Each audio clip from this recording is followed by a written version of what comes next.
Baik, para mahasiswa sekalian, kita masuk ke part yang kedua dari sesi ke-12 ini. Eh, kita masuk bagaimana apa yang kita sebut dengan SEE. Jadi SEE itu adalah Standard Error of Estimate. Atau dalam bahasa sehariannya adalah kesalahan standar estimasi.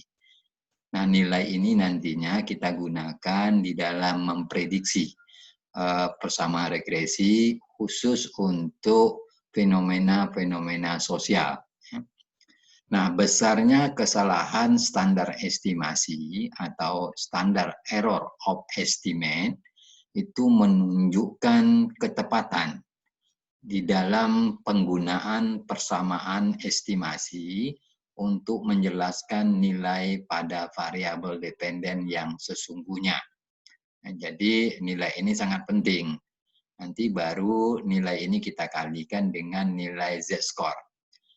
Nah, prinsipnya begitu. Semakin besar, semakin kecil nilai yang kita dapatkan dari penghitungan standar error of estimate atau SEE itu, maka menggambarkan semakin tingginya ketepatan di dalam persamaan untuk mengestimasi yang dihasilkan dalam menjelaskan nilai variabel dependen yang sesungguhnya.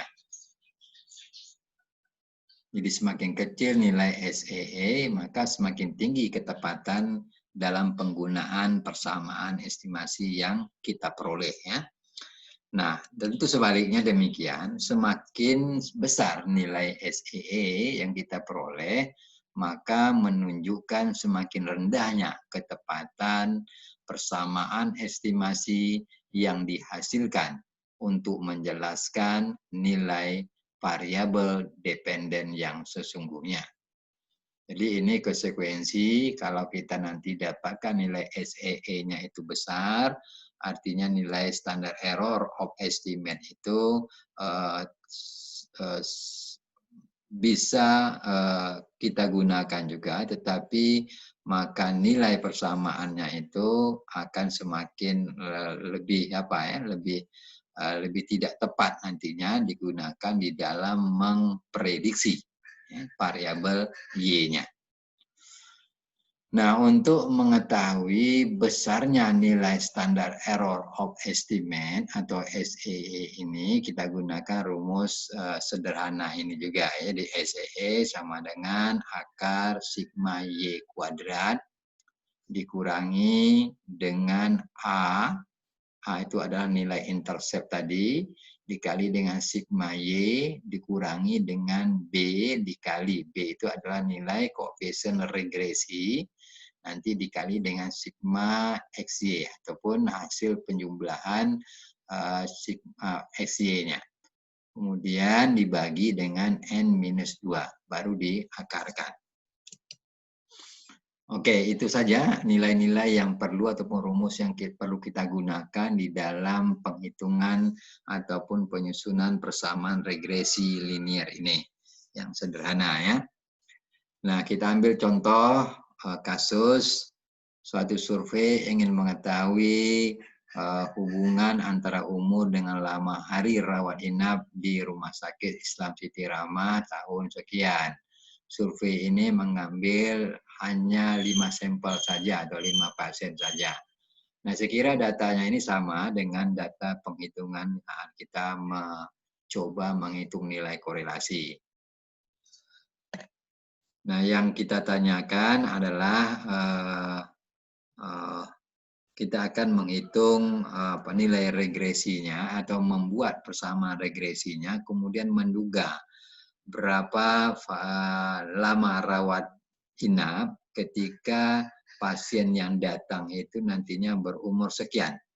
Jadi bisa saja nanti kita tentukan kalau pasiennya berumur 70 tahun, perkiraan secara statistik berapa lama yang harus dia tempuh, yang harus dia lakukan nantinya ketika dia masuk menjadi pasien rawat inap. Nah, begitulah prediksi-prediksi yang bisa kita gunakan kalau asumsi-asumsi di dalam statistik parametrik itu bisa kita penuhi. Oke ya, jadi ini pembuatan ini sama dengan tabel-tabel bantuan ini, ya, kolom-kolom ini kita gunakan saat kita menghitung nilai korelasi dan determinasi. Nah, kemudian untuk membuat ini persamaan regresinya, maka pertama tentu kita harus menghitung nilai intercept-nya atau nilai A kecil itu. Nilai intercept, kemudian nilai koefisien regresinya. Nah, koefisien regresi kita hitung dulu. Langkah pertama kita hitung koefisien regresi, yaitu kita dapatkan dari N dikali sigma XY dikurangi hasil perkalian sigma X dan sigma Y. Dibagi dengan N kali sigma X kuadrat dikurangi sigma X baru dikuadratkan. Sehingga nantinya kita dapatkan nilai koefisien regresinya. Nah, setelah kita dapatkan nilai koefisien regresi, baru kita menghitung nilai intercept atau nilai A kecil. A kecil itu kita dapatkan dari rumus yang sudah disampaikan tadi, yaitu A, Y dikurangi BX. Nah, Y dikurangi BX.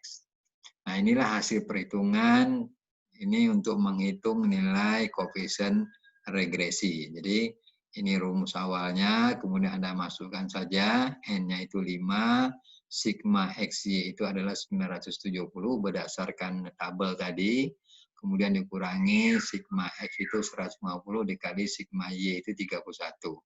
Dibagi dengan 5, N itu dikali 4750, hasil dari sigma X kuadrat dikurangi 150 dikuadratkan. Nah, kalau tidak ada kekeliruan, maka kita dapatkan nilai B atau koefisien regresi itu 200 dibagi 1250. Maka kita dapatkan koefisien regresinya atau nilai B itu adalah 0,16. Nah, kemudian baru kita tentukan nilai A-nya. Nah, nilai A kita dapatkan dari Y minus BX. Y itu berapa? Y ambil saja berapa jumlah sigma Y itu. Sigma Y pada data awal kita dapatkan 31, kemudian dibagi dengan banyaknya data, yaitu 5. Jadi Y itu 31 per 5 dikurangi B itu sudah kita dapatkan tadi 0,16. Kemudian dikali 150 itu adalah sigma X dibagi dengan 5. Sehingga kita dapatkan 6,2 dikurangi 0,16 dikalikan dulu atau diselesaikan dulu. 0,16 dikali 30 kita dapatkan 4,8. Sehingga A itu 6,2 dikurangi 4,8 maka kita dapatkan nilai intercept itu 1,4. Jadi dua-dua nilai ini sudah kita dapatkan, baik nilai B maupun nilai A. Sekarang baru kita masukkan ke dalam persamaan regresinya. Nah, persamaan regresi berdasarkan apa tadi, model least squares method tadi, yaitu A sama dengan A plus BX. Y sama dengan A plus BX. Y itu adalah variabel dependennya. Kita masukkan pada kasus kita, Y itu apa? Yaitu lama hari rawatnya. Lama hari rawat sama dengan 1,4 itu adalah nilai intercept ditambah dengan B atau koefisien regresinya 0,16. Baru dikali dengan X. X-nya itu apa? X tentu berdasarkan konteks penelitian kita, yaitu umur pasien. Nah, Anda masukkan ke persamaan regresi ini, maka inilah kita dapatkan lama hari rawat itu bisa kita prediksi dari 1,4 plus 0,6 dikali dengan umur pasien. Nah, nilai koefisien regresi yang kita dapatkan itu, atau nilai B kecil itu 0,16, sebenarnya dapat kita maknakan bahwa bila pasien yang dirawat usianya lebih tua 1 tahun, maka kemungkinan lama hari rawat akan bertambah menjadi 0,16 hari. Kalau usianya 1 tahun dari perkiraan pertama. Nah, bagaimana kalau umur pasien itu 40 tahun? Maka kita bisa masukkan variabel X-nya itu, nilai X-nya itu untuk menduga lama hari rawatnya.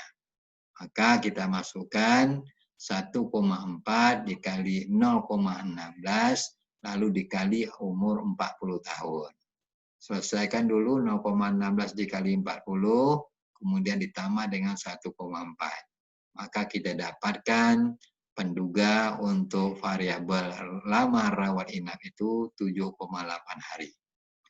Artinya apa?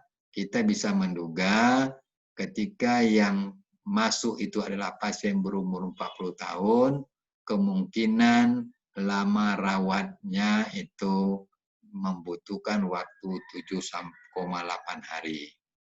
Nah, bagaimana kalau umur pasien itu 30 tahun? Maka 1,4 ditambah 0,16 dikali 30. Maka kita dapatkan 6,2 hari. Maka dapat kita interpretasikan di sini bahwa selisih lama hari rawat inap pada kedua pasien, ya, pasien yang berumur 30 dibandingkan dengan umur 40, yaitu selisihnya 1,6 hari. Kemudian untuk mendapatkan prediksi dengan lebih tepat pada fenomena-fenomena kesehatan komunitas atau pada persoalan-persoalan sosial, maka nanti kita akan menambahkan nilai SEE dikali dengan Z-score atau disebutkan dengan istilah nilai kesalahan atau nilai error. Nilai error atau nilai kesalahan ini kita peroleh dari mengkalikan atau mengalihkan antara nilai Z-score dengan nilai SEE yang sudah disampaikan tadi. Nah, untuk mendapatkan nilai SEE, kita gunakan formulasi seperti ini, atau yang tadi itu ya, sudah disampaikan di awal. Anda masukkan seluruhnya, nilai standar errornya. Sigma Y kuadrat itu 199, nanti dikurangi nilai intercept, A dikali dengan sigma Y, dikurangi dengan nilai koefisien regresi yang sudah kita dapatkan dikali dengan sigma XY. Kemudian teruskan perhitungannya, hati-hati karena tingkat kesalahan bisa saja terjadi pada saat kita menghitung. Maka kita dapatkan pada tahapan terakhir SEE itu adalah akar kosong 0,13. Maka nilai SEE itu kita dapatkan 0,36. Nah, sudah kita dapatkan 0,36 nilai SEE ini akan kita kalikan dengan nilai Z-score. Berapa nilai Z-score? Z-score ini kalau pada penelitian-penelitian kesehatan kita menggunakan taraf signifikansinya kan itu 5%. Ini sudah kesepakatan, 5% itu yang paling tinggi atau taraf kepercayaannya 95%. Maka nilai distribusi Z-nya itu kalau 5% standarnya adalah 1,96. 1,96 ini kemudian dikali dengan standar error of estimate, kita dapatkan nilai errornya itu sebesar 0,71. Nah, nilai inilah yang nantinya kita masukkan untuk menggunakan dugaan interval. Nah, kalau umur pasiennya 40 tahun seperti yang kita hitung tadi, maka lama hari rawat inap itu berkisar antara 7,8 hari plus negatif 0,71. Jadi kita menduganya berdasarkan penduga interval, tidak point estimate, tidak menggunakan penduga hanya satu angka. Jika artinya apa? Kalau 7,8 hari plus negatif 0,71, itu kita interpretasikan jika usia pasien itu 40 tahun, maka berdasarkan persamaan regresi linear sederhana yang didapatkan, maka kita memprediksi lama rawat inap pasien tersebut antara 7,09 sampai 8,51. Jadi kalau Anda kurangi saja nanti 7,8 dikurangi 0,71, itu dapatnya adalah 7,09. Kemudian untuk yang plusnya, 7,8 ditambah dengan 0,71 itu kita dapatkan 8,51. Jadi kita menduga berdasarkan nilai kisaran antara 7,09 sampai 8,51 hari, itulah lama rawat inap dibutuhkan. Saya kira itu, kemudian ini ada pekerjaan atau tugas, Anda selesaikan, sesuaikan dengan instruksi yang ada. Saya rasa demikian saja untuk pertemuan yang ke-12 ini. Wassalamualaikum warahmatullahi wabarakatuh.